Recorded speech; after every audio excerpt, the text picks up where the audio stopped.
Sussex is where Colin Amory, an architectural historian, and his partner Robin Balance, a property renovation manager, want to finally settle down together after 8 years of living in separate London flats.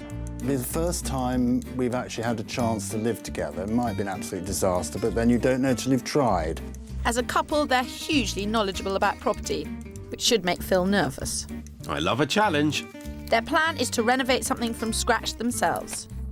Not surprisingly, they have very specific views about how they want to spend their whopping £500,000. What we'd like to do is to turn a cocoon into a butterfly. Perhaps a historic building, but something that has a real hand of a designer in it. I think we're going to be very hard to please and exceptionally picky. Fantastic! To make things even trickier, they're not just thinking about themselves. The property also has to be right for their beloved Welsh Terrier, Bruno. Well, I suppose you could say there are 3 of us in this marriage. Bruno doesn't like busy towns, and I'm guessing he wouldn't want to live next door to cats either. Hopefully, he'll be very much an integral part of this search. Normally, we can whittle down where we look for a property to a few areas, but this isn't about location. It's all about architecture, architecture, architecture. So we'll be looking right across East and West Sussex. At over 1,400 square miles, it's one of the biggest search areas we've ever had. So I'm a little daunted working for architectural historian and a project manager. Given what you two do for a living, I can only assume you've got some fairly grand ideas about the environment you want to live in. Well, I wouldn't say they're obsequiously grand. I think we've got an idea of what we want. Well, I suppose what I really like, you know, is the 18th century. But on the other hand, if we came across a nice, gloomy, Gothic folly in somebody's park, that would be just as good. How many rooms do you need? Oh, well, I suppose we'll start off with the ballroom, obviously the flower room. I shouldn't have asked. No, we're realistic about it. You know, if it's got 3 bedrooms, great. If it's got the ability to add another bathroom, brilliant. It's all pretty straightforward, really, isn't it? I'm glad you think so. In fact, this type of search is a first for us. So, where to begin? They've got 400 grand to buy the property, and they've put aside 100,000 for renovations. They want somewhere of historical interest and architectural merit. It could be the shell of a building or an existing house, preferably in its original state. As far as size goes, they're not looking for a mansion, but my guess is they won't go for anything pokey either. It needs a secure garden for Bruno, and they'll only consider a country location or to push the edge of a small town. I know this part of the world well, and even though £500,000 is a huge amount of money, I still think for what they want to achieve, they're going to be really stretched. I'm scouring Sussex to try and find something with character, preferably with renovation potential. In an attempt to find an architectural gem within their budget, we've contacted 128 estate agents, 14 borough councils, 11 country estates and 12 auction houses, resulting in some impressive finds. The property I want to show them first is in the market town of Lewes, nestled in the South Downs National Park and less than 10 miles from Brighton. Colin and Robin have admitted they're going to be fussy, and there's pet dog Bruno to please as well. Plus, this place is at the top of their budget. All in all, I'm feeling a bit apprehensive. Your first impressions of being here and the street, what's going through your minds? Traffic. Traffic. It's a bit urban, I think. Clearly, these two speak their minds, but I just hope they appreciate what they could do here, particularly given it's still got some original 18th century features. It's arranged over 4 floors. The kitchen has room for expansion. There are 2 bedrooms on the first floor and a further 2 on the second. It even has a cellar thrown in for good measure. At $399,950, they'd be spending nearly every penny of their property budget. But remember, they also have an additional 100,000 set aside for renovations. Good project for you, hasn't been touched in quite a while. It is lived in. Only just. Needs everything doing to it. Yeah. And that's the garden. Or is it a courtyard? There's a courtyard. OK. Afraid to say it's a no for me at the moment. I don't know how you feel, Colin. There's plenty of work to do. Well, there's plenty of work, but I just don't think that... I think if I lived here, I'd spend quite a lot of time in Spain. Yes. And the prize for the greatest number of objections in the shortest period of time goes to Colin and Robin. I feel like reminding them that they do have an additional £100,000 to bring this property back to its former glory. It hasn't got the proportions we're looking for. It's too cottagey, I think. That staircase is so narrow you couldn't walk up and down with a suitcase, could you? Should we move on? I think we should move on. Okay. Yeah, thank you. Understood. Point taken. Head, Colin, head. This place is nowhere near grand enough for them. I think I can say with some certainty we're not going to have an easy journey. They've got very high expectations. They know exactly what they want. It's just finding it that's the problem. And that's down to me. Yippee! I haven't had a great start, so I'm hoping with our second property, the only way is up. We're in the picturesque but expensive village of Cuckfield, only 15 miles north of Brighton, on the edge of the beautiful South Downs. Right, well, we'll see if we can do a little better here. Second one I've got for you. Again, Georgian property. It is listed, but on a high street village location. Hopefully it'll strike a slightly better impression. Yes, it has slightly more elegant proportions, and, well, I think this is going It's to be... more architectural this time, Yeah. isn't it? The other one was very much a cottage, really. Excellent, that'll do me. This bay-fronted Georgian townhouse has been run as a dentist surgery for the last 4 years. As it stands, there's the remnants of a large reception area. First floor kitchen and 3 double bedrooms, along with 2 basement rooms and a decent-sized garden. It's being marketed as a commercial premises, so they would need to get planning permission to change the use to residential. It's priced at £365,000, which would leave them a whopping £135,000 to do it up. This was the dentist reception room. As you can see, there's no remaining fine features. It would all need to be put back. But we wouldn't have to become dentists, would we? No, you wouldn't. That's a relief. Because everybody hates dentists. Even dentists hate dentists. At the moment, there's a little loo in there and a sort of kitchenette, potentially ensuite to this, which would be the master bedroom. Yeah, and a lovely light coming in too. It must be very exciting, but at the same time quite daunting, given that you've got your separate flats in London and you kind of almost commute between each other's lives. This will be really This, I think, after 8 years, it's going from that sort of slight separation to actually, I think, throwing ourselves together. And we've been waiting for it to happen, and it just hasn't happened yet. But it'll only happen if they make it happen, and that means being realistic about what they can buy on their budget. Are we on the right lines with this so far? I mean, you haven't seen the whole thing yet, but... I think so. I mean, it has a really nice atmosphere. Even in its current state, it has a very nice atmosphere. And when it comes to looking for a renovation project, that's the most elusive factor. Colin, you up here? Somewhere? Here I am. Are you hiding? Well, at least you fit in. It's the perfect fit, isn't it? At least you fit in from a height perspective. It's got a nice feeling about this room. It's a good house. Who's harder to please, you or Robin? I think I'm pretty hard to please. Would you be a difficult client here? Extremely. Generally speaking, if you're looking for unusual architecture, then commercial buildings are always worth checking out. Oh, lovely view. More often than not, there'll be a duration of 6 months where attempts will be made to sell it as an ongoing business. It's lovely because it's actually got a very good roof height. If that fails, then usually you stand a greater chance of getting the planning department to change the use to residential. How are you getting on? Well, there are interesting problems to solve, but... It'd be lovely to give this, to return this to a family home. Yeah. This place could be spectacular, and I have to say I'm quite relieved to have found somewhere they like. But as far as the planning goes, there's obviously no guarantees. At least it seems like we're heading in the right direction. I can hardly contain my excitement about the next property we're going to show them, and I think it could be exactly what they're looking for. This stunning Grade 2 listed church sits on the edge of the sought-after village of Hurstbere Point, 8 miles north of Brighton.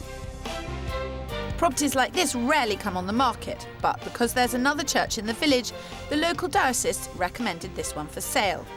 The profits would then go towards maintaining existing church buildings and for good causes in the community. Unusually, there is no guide price. However, we've been advised by the diocese that Robin and Colin's total budget of £500,000 should be sufficient. It has planning permission to be converted into a two-bed dwelling. We only came across it simply because we were approaching all organisations on your behalf, and one of the groups was the Church of England. I'm sure it's an interesting building, but I just do not want to live in a church. Full stop. OK. Not much we can do about that. Sorry to be difficult, but I wouldn't go a step further. Understood. Mm-hmm. Particular reasons? It's just that one principal objection I have, which is I don't think church buildings should be deconsecrated and turned into secular homes. I'm so disappointed, not least because this is the first really grand property I've found that they can actually afford. Huge proportions and stunning architectural features. It is, well, just heavenly.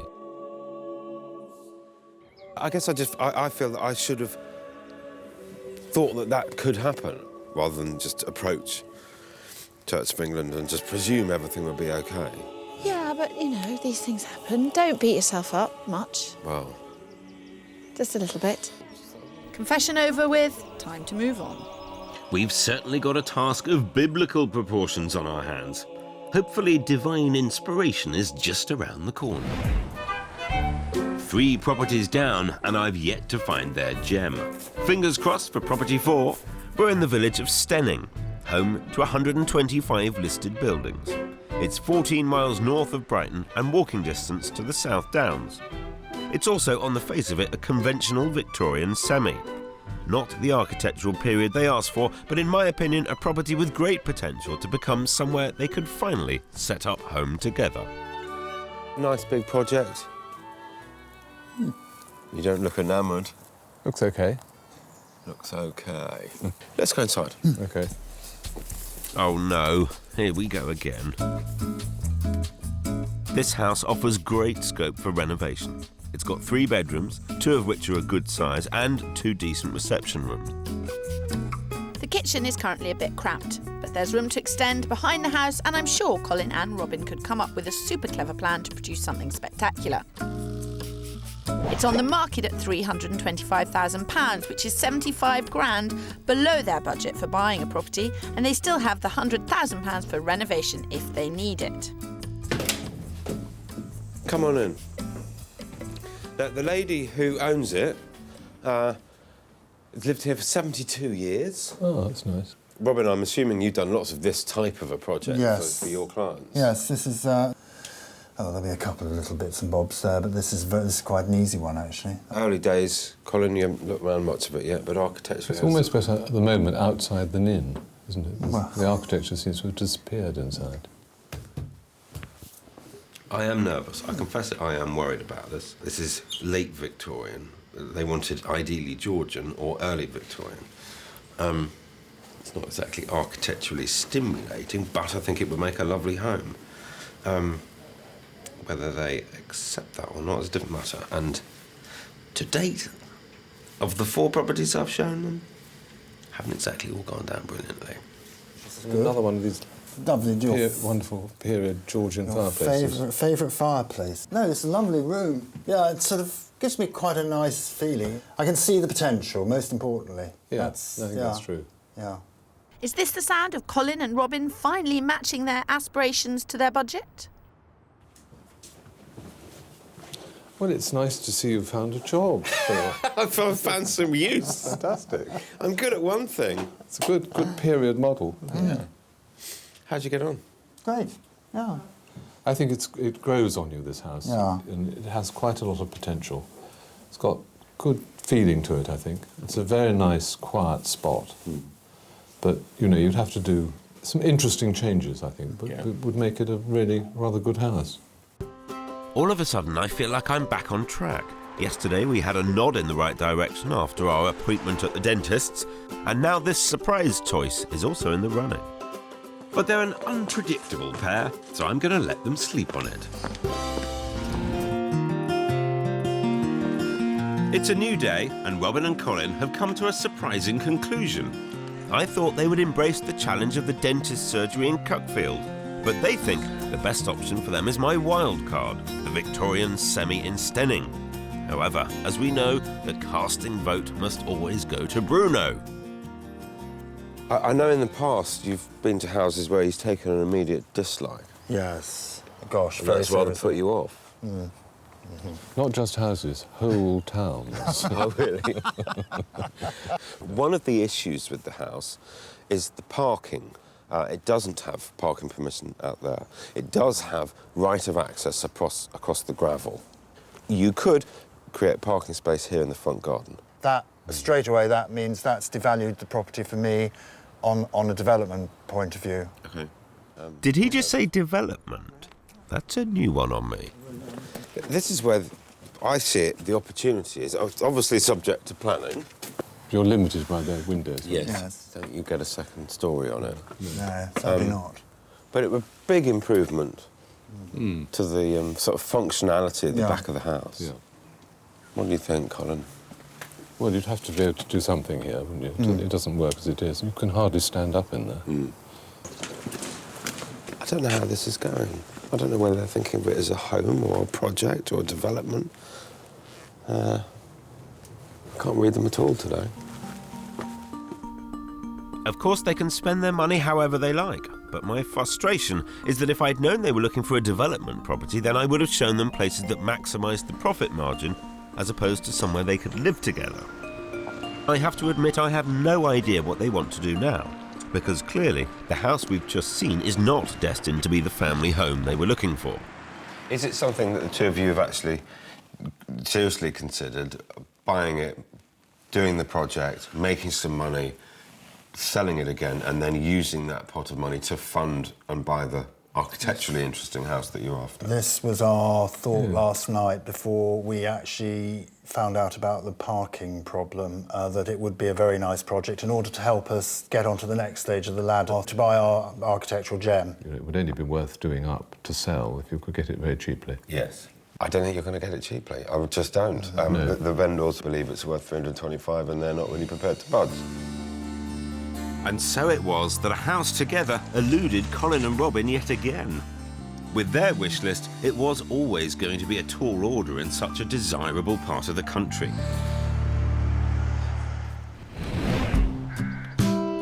Now, though, I find myself in that very area of desirability, Sussex, 3 miles west of Steyning, on the Whiston estate, within which sits our particular pair's new home. It's been 2 years now since I was searching for Colin and Robin's architectural gem. It was a very difficult search. Two people who knew precisely what they wanted and, of course, precisely what they didn't want. So I'm pretty sure there's going to be an interesting story to hear. One an architectural historian, the other an architectural designer. I always knew theirs would be a difficult brief. They wanted something peaceful with great views. Top marks there. And their hearts were set on a late Georgian or early Victorian folly. So it looks like dreams can come true. Robin and Colin. Phil, Good morning how are to you? you. Very, very nice to see Lovely you. to see Hi, you. Phil. Thanks for coming to the Folly. The Folly indeed. Perfect. Known as the Roundhouse, it dates back to the late 18th century, and it's precisely what Colin would call architecturally interesting. I'd say more like fascinating. There are 3 bedrooms, a stunning reception room, and a very welcoming, cosy kitchen dining area. The only thing missing here are the title deeds. Robin and Colin are tenants. So the Roundhouse is part of the wider estate? Yes. So it was never going to be for sale? No, no. But it came up for rental and you were in the right place at the right I time? think that's why we had to move quite swiftly, because they don't come up very often. And when we asked you to find us a Folly in Sussex, you know, we realised how difficult it was. It's pure chance and luck, actually, that we knew somebody who knew somebody who knew where this place was. Within, I think, a day, wasn't it? Yes, it was one Yeah, day. a day I'd come down to see it, and just the house gave me this really warm, welcoming hug, like I know the place. And does Bruno like the new abode? Well, yes, I mean, you've hardly seen him because he's either outside in the garden or he's probably fast asleep on his chair upstairs. Okay. Well, I'd love to have a look around. Can I Please have do. an explore? Yeah. Follow me. They only moved in a few months ago, so there's still plenty to do to personalise the space. But boy, what a space!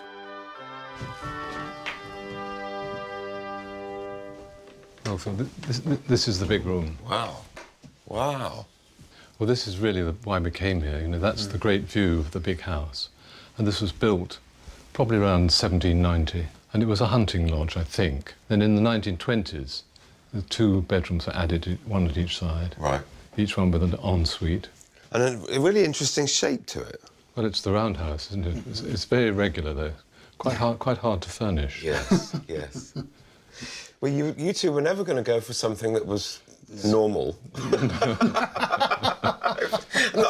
not being rude, but you know what I mean. No. Straightforward. You couldn't get anything less straightforward than the round house. And as Colin says, the building's irregularity means they're having to tackle the decor slowly. Pictures to hang, curtains to hang. I'm actually, fun enough, I'm revisiting my skills as curtain maker. God help me. It's actually telling us, it's dictating what works and what doesn't work. It's just saying, no, just gently do it. You've got all the time in the world to get it right. Yeah. They have both kept hold of their flats in London, but have no plans to move back to them and can stay here as long as they wish.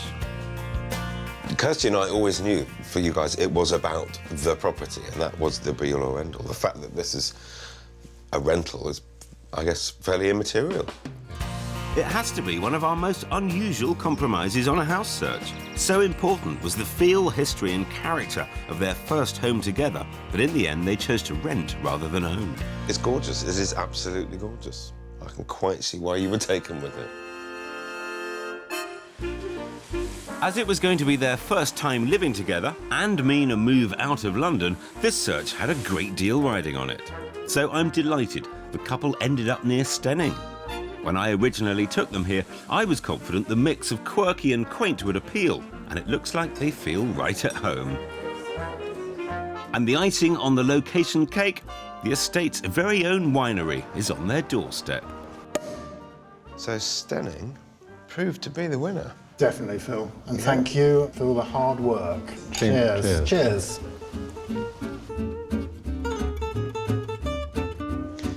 Well, no matter how much they really kept Kirstie and I on our toes during the search, it is great to be able to see Colin and Robin happy and settled in a location that they absolutely adore. Made all the better by a glass of pink bubbles.